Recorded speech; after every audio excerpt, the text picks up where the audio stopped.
Tak ja som bol prvý, ktorý po zápase v Michalovciach krotil veľkú eufóriu a brzdil hráčov v tom, aby sme ostali na zemi. Presne to sa stalo, čo sme nechceli. Nenastúpili sme tak dobre nastavení do zápasu ako v Michalovciach a hneď z prvej akcie sme dostali po katastrofálnych chybách gól, čo samozrejme pre takú mužstvo ako Ružomberok, ktoré je vynikajúce organizované do defenzívy, je veľká výhoda. A súhlasím s trénerom, že až potom po druhom gole sme my začali trošku hrať. Už v prvom polčase sme si vytvorili príležitosti, z ktorých sme mohli aspoň znížiť.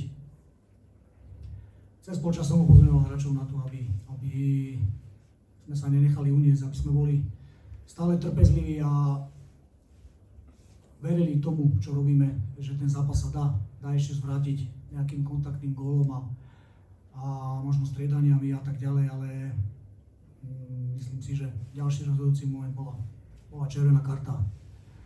A napriek tomu, že sme išli do 9 hráčov, patrí hráčom veľká vďaka, pretože majú jedného menej, si myslím, že v tom poli sme boli lepší, ale hovorím, Ružomberok si to takticky ustrážil.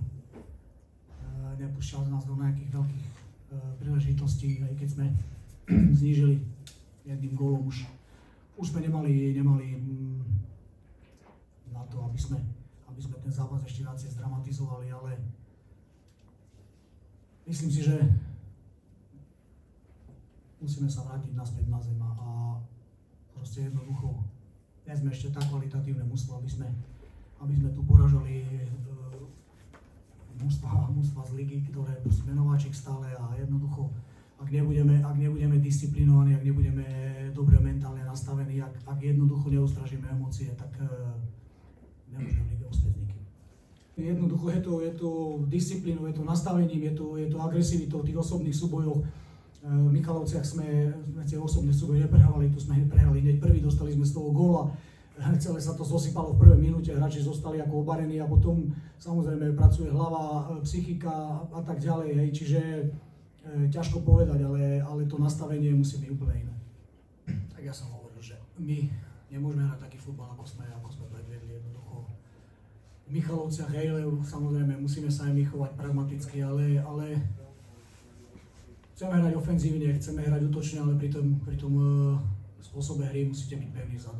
Aby sme hneď z prvých šancí dostali gól, aj to nás nutilo možno to potom trošku niečo zmeniť aj v rozostavení a byť viacej odvážny, viacej útočný, lebo proste jednoducho, keď prehrávate, musíte viacej útočiť. Možno keby bolo dlhšie 0-0, ten zápas by bol taktickejší, ale my chceme ísť cestou ofenzívneho futbalu, samozrejme aj tuto pred tými divákmi, ktorí vás ženú.